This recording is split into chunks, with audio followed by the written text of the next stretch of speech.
Today we're making Tripe alla Romana, or Roman style tripe. The main ingredient in Roman style tripe is, of course, tripe.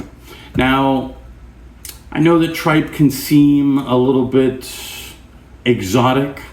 Yes, tripe is the lining of a cow's stomach.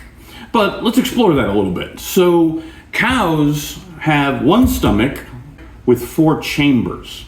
And those chambers are what determine what type of tripe you're eating. So in our Roman tripe we're gonna make today, we're gonna use 2 types of tripe, which means 2 different chambers of the animal's stomach. And so we're gonna start with this blanket tripe. It's smooth on one side and can be a little bit furry on the other side. And this is kind of the more firm portion of tripe. Now, tripe needs to be simmered over a long period of time to make it into the smooth, soft, tasty soup that we're gonna have. And so we're gonna boil it, and then we're gonna simmer it. I like to use different styles of tripe because I like a little variety in the bowl. I think that makes it a bit more hearty a dish. This blanket tripe is also called the rumen. Okay, that's the official name for it, is the rumen. The other type of tripe that we're gonna use is the honeycomb tripe. This is the premium tripe. And this one, it's called honeycomb tripe because it has these sort of nooks and crannies in it. And what's nice about this is this honeycomb texture tends to trap the flavor and the broth and act as a very nice delivery mechanism for the flavor of the dish. And so this is the good stuff right here. So we've got about a pound of the blanket tripe, and we've got about a pound and a half of the honeycomb tripe, which is also called the reticulum. And so we've got about 2.5 pounds of tripe here that we're gonna use in our dish. And so here's what we're gonna do. We've got a pot here, and we're going to place our tripe into it so that we can boil and simmer it on the stove. So this is gonna go right in here. And we're gonna add a little bit of vanilla, and we're gonna put a little vinegar in there. I've got about a 1/2 cup of vinegar that we're gonna add. And we're gonna put some bay leaves, add some flavor from the bay leaves. And we're gonna put a little bit of salt. We're gonna put about 2 tablespoons of the salt. There's 1, and a little more than a half of another one. And now we're ready, and this is gonna go on the stove. Okay, we've got our tripe in our pot with our ingredients, and we've got it on the stove. We've got the heat on high, and we're gonna bring that to a boil. Let's stir those ingredients in a little bit, get that vanilla mixed around, get those bay leaves moved, get that salt incorporated. And so we're gonna make sure that's all very nicely covered with water, and we're gonna give it a little bit, and we're gonna bring it to a boil. All right, we have got things a-boiling here, and so that's good. Got it up to a nice boil. Just gonna move things around a bit in here.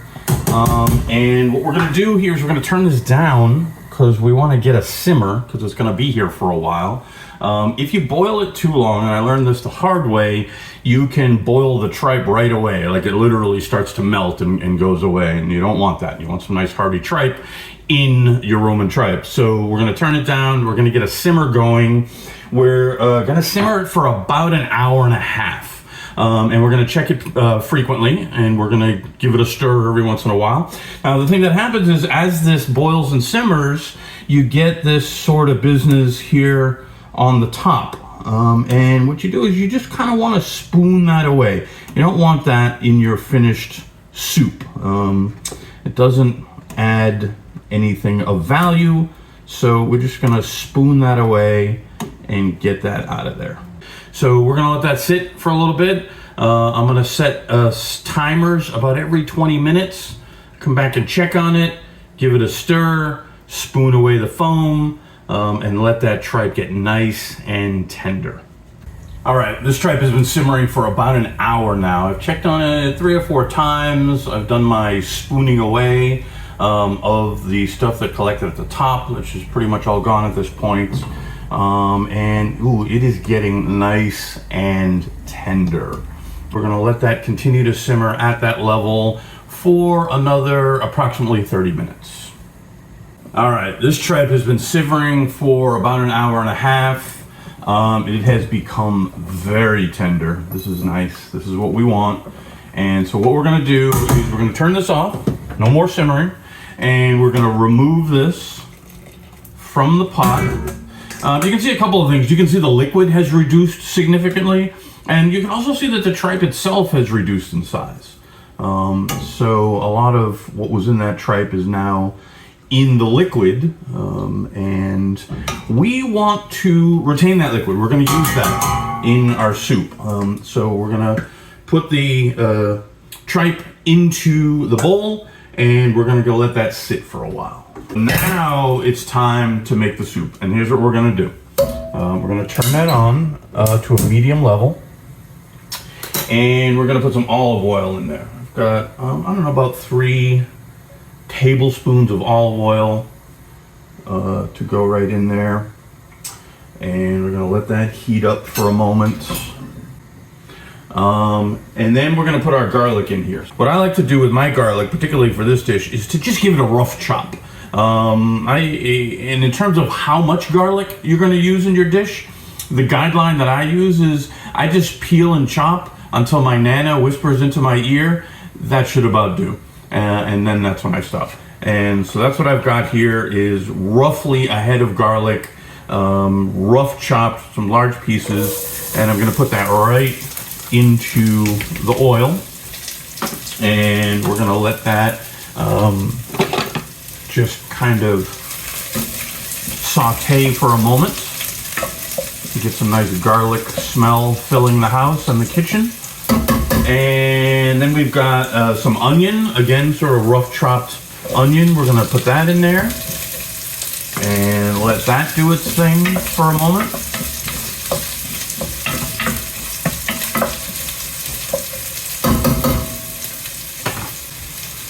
I have also got, and this is wonderful stuff, some diced pancetta. And what we're going to do is put that in there. That's kind of an Italian style bacon.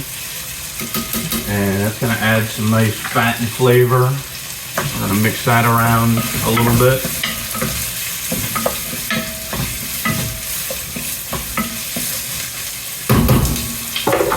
We have got some salt and pepper here to get that seasoned up a bit.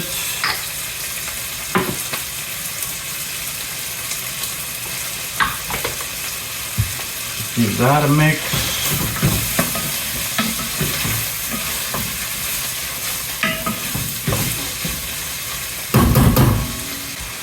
Now what we want in here is we want these onions to be translucent, and we want our pancetta to be nice and brown.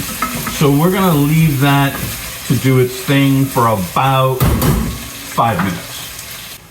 All right, so this has been cooking for about 3 minutes or so, and the garlic and onions are getting nice and tender. The fat is rendering out of the pancetta, which is nice. That's where a lot of the flavor is. I'm gonna throw a little wine in here because I can. Get a little, about a half a cup, quarter to a half a cup of wine. All right, we'll get that stirred around. That's getting very close. Now what we're gonna do is we're gonna throw in our crushed tomato. So I'm gonna pour that in there. And what we're gonna do is, I mentioned that we are saving some of this cooking liquid, and we're gonna add a little bit of the cooking liquid because that's gonna add some nice tripe flavor to it, and it's gonna help us to, you can use this to get the consistency that you like. Some people like it kind of thick like a stew, or thinner like a soup. I like it a little bit thinner. So what I'm gonna do is I'm gonna put some of this cooking liquid in the crushed tomato can, swirl that around a bit so we get some of that extra crushed tomatoes in there. We'll do that, add that in there, and then we'll also add a little bit more cooking liquid. Get that nice and going, and then we'll just stir that around. Okay, and we're gonna let that come up to a simmer for a little bit. Now, while that broth is coming up to a simmer, what we're gonna do is prepare our tripe. We're gonna cut it up into bite-sized pieces.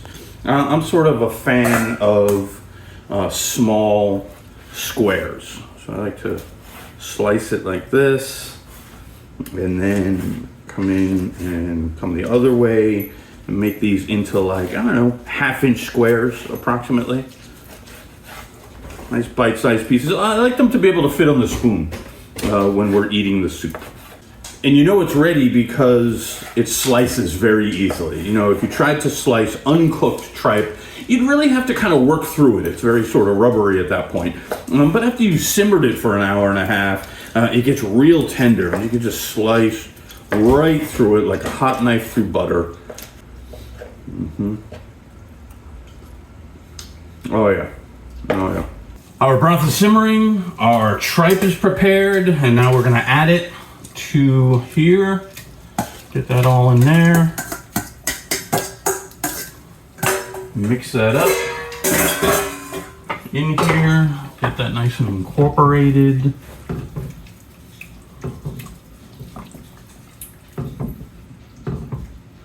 And now we're gonna let this simmer for about 30 minutes. That's gonna allow the flavors to incorporate. It's gonna allow the tomato-based broth to get into that tripe, get into all those nooks and crannies in that super tasty honeycomb tripe, and let everything come together and all the flavors to meld. So we're just gonna let that simmer for a while, and then we'll come back and finish it off. All right, and once that has simmered for about 30 minutes, it's nearly ready to go. We're gonna add the last two ingredients, and those are gonna be cannellini beans. Cannellini beans are nice, tender, soft beans. Add a little complexity to the soup. You can check to see how you like the consistency. I like mine, you know, sort of not thick. So what I do is, if I want it to be a little less thick than it is I can throw in a little bit of broth from the cooking liquid from when we made the tripe. And then that goes in there, and then that kind of thins it out a little bit. And then we're gonna add our cheese. This is grated Parmesan Reggiano cheese that I grated earlier. And so that's gonna go in there. Now, there are two ingredients that you won't see. One ingredient that I added earlier is cayenne pepper, and that just gives a little kick. You want a little bite to your soup. And then the other one is, at serving time, I'm gonna add some chopped mint to this. That doesn't happen now. It happens when you heat it and serve it. Ordinarily, I would be making it at the time that I would be serving it, but this is a special meal for my camp director buddies, and so I'm going to be bringing it to our post-camp director meeting tomorrow, and that's when I will heat it up, add the mint to it, put a little cheese on top each individual serving, and it will be time to partake. And that is how we make Tripe alla Romana.